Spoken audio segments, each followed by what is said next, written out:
Salut mes écailles, bienvenue sur The Fish Lab. Donc comme vous pouvez le constater, j'ai fait un nouvel aquascaping ici derrière. Je voulais me lancer dans les lacs africains. Donc voilà qui est fait, je vais vous montrer un petit peu le processus et vous expliquer les poissons que je vais choisir par la suite. Donc c'est parti.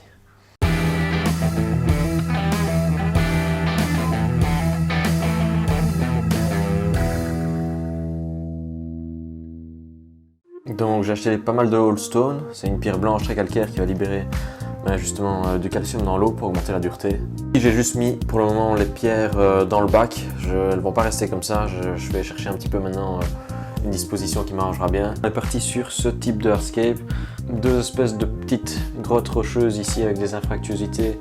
Les poissons vont pouvoir se cacher, s'allumer entre les pierres, donc ça sera parfait au niveau des cachettes pour disperser un petit peu l'agression des gros mâles les plus dominants.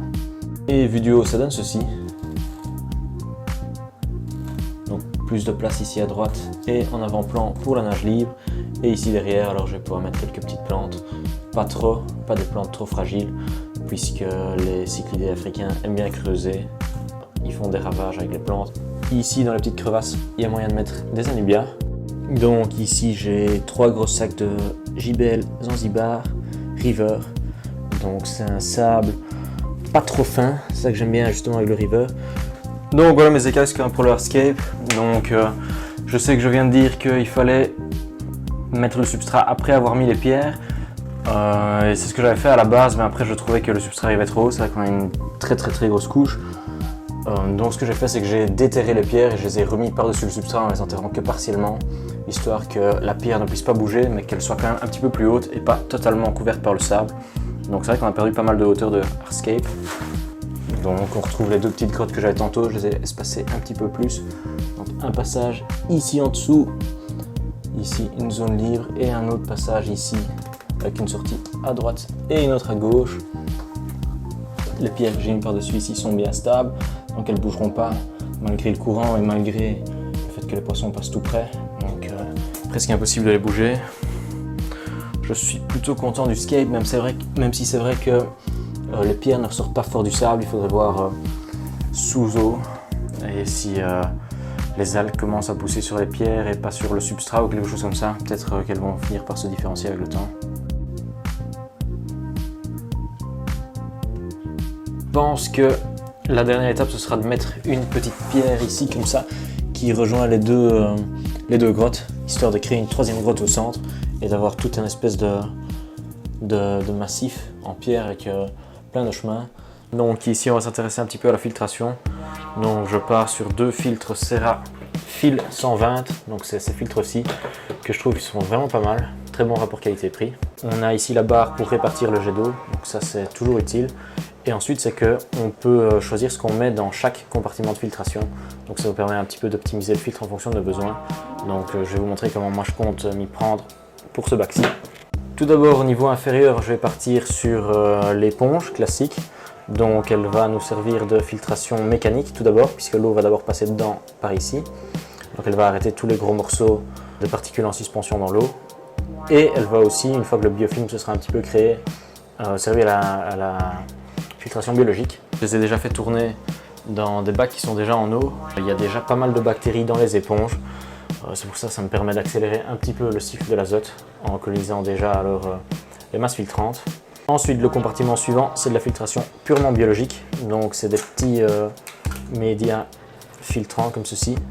Donc c'est du verre soufflé, très poreux, où les bactéries vont pouvoir aller coloniser toutes les petites infractuosités.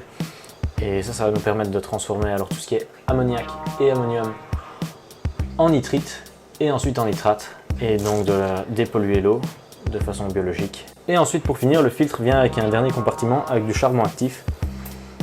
Donc le charbon actif, c'est bien pour la filtration chimique, mais ici j'en ai pas forcément besoin. Je vais pas l'utiliser puisque ça va me prendre de la place et ça va pas forcément faire ce que j'ai envie de faire. Donc je vais enlever le charbon et ça va me libérer une place tout au-dessus dans la filtration. Donc j'aurai un compartiment supplémentaire où je vais mettre alors de la zéolite. Donc j'ai un gros sac de zéolite ici. C'est aussi un média filtrant souvent utilisé dans les étangs et c'est pas mal du tout. Par contre, j'ai essayé de mettre la zéolite ici dans le petit compartiment et en faisant ça, je remarque que les petits morceaux de zéolite sont trop petits et passe donc à travers les mailles de la petite boîte. Donc ça c'est pas top. Donc ce que je vais faire, c'est que je vais ouvrir ici les sachets de charbon actif dans le coin, enlever le charbon actif, le remplacer par la zeolite, comme ça elle sera capturée ici dans le petit sachet, et puis le refermer. Donc voilà, je me retrouve avec mes 2 petits sacs de zeolite à la place du charbon actif. C'est fort poussiéreux comme matière, donc je vais tremper ici dans l'eau dans laquelle j'ai essoré mes éponges, une eau d'aquarium pleine de bactéries qui est ici.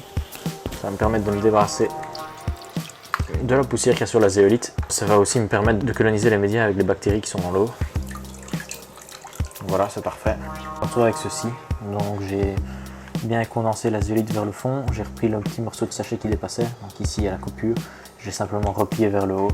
Ça ne devrait pas bouger puisque je vais tout de suite écraser ça avec le couvercle du compartiment.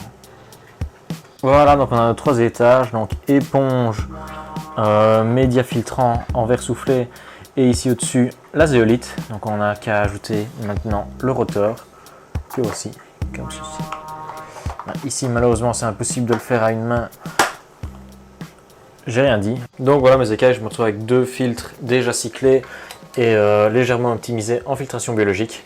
Donc on va les installer dans l'aquarium et on va essayer de trouver un pattern de circulation de l'eau avantageux, histoire de faire qu'il n'y ait pas de zone morte où les déchets pourraient s'accumuler. Donc voilà, on a les 2 fils qui tournent. Donc ici l'eau est projetée vers l'avant, vous voyez, vers nous ici, tandis que celle-ci est projetée un petit peu plus haut ici aussi. Et on a un espèce de tourbillon qui se forme là, donc c'est parfait. Maintenant il me reste à confectionner ici les couvercles. Et ensuite je dois aussi ajouter tout ce qui est plantes. Donc j'ai préparé ici des anubias, des plantes assez résistantes que je vais pouvoir mettre ici sur le décor. Donc ça je vais attendre encore un petit peu que l'eau du bac soit à température plus ou moins semblable à celle de mon bac en face où sont les anubias, histoire de ne pas avoir de choc thermique pour la plante. Ensuite je les planterai. On continue l'écoscaping avec les plantes.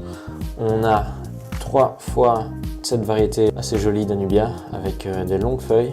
C'est Anubia barteri glabra. Il y en a 3. Ensuite Anubia heterophylla big, donc une toute grosse anubia avec des grandes feuilles avec des nervures, donc ça j'aime bien aussi. Et un Crinum natans. Je suis assez content du résultat, c'est vraiment pas mal. Les plantes un petit peu dispatchées à gauche, à droite dans l'aquarium. Donc il me reste juste à faire ici au-dessus le couvercle. Donc on a pris une plaque de plexiglas. On a fait chaque fois une entaille ici alors avec un cutter. Puis on a mis une planche dessus, tiré l'opposé pour couper à la perfection. Donc enfin à la perfection entre guillemets, c'est pas totalement parfait, mais ça passe. Donc on va s'en servir comme couvercle. On va voir si la taille passe.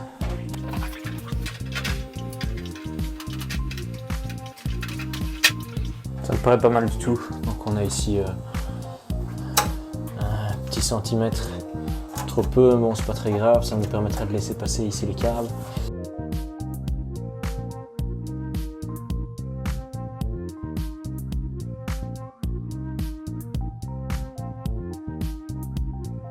Donc voilà, ça va nous permettre de limiter l'évaporation et d'empêcher les poissons de sauter, les escargots de sortir. Voilà 24 heures que j'acclimate mon escargot à l'eau de cet aquarium-ci. Donc ça va être sa nouvelle maison. Donc ce que j'ai fait, c'est que j'ai calé ici le sachet et j'ai fait des tout petits trous dans le sachet ici pour que par osmose l'eau puisse échanger la dureté progressivement. Et parce que les gastéropodes sont généralement assez sensibles au changement de paramètres et de température. Je vais le libérer.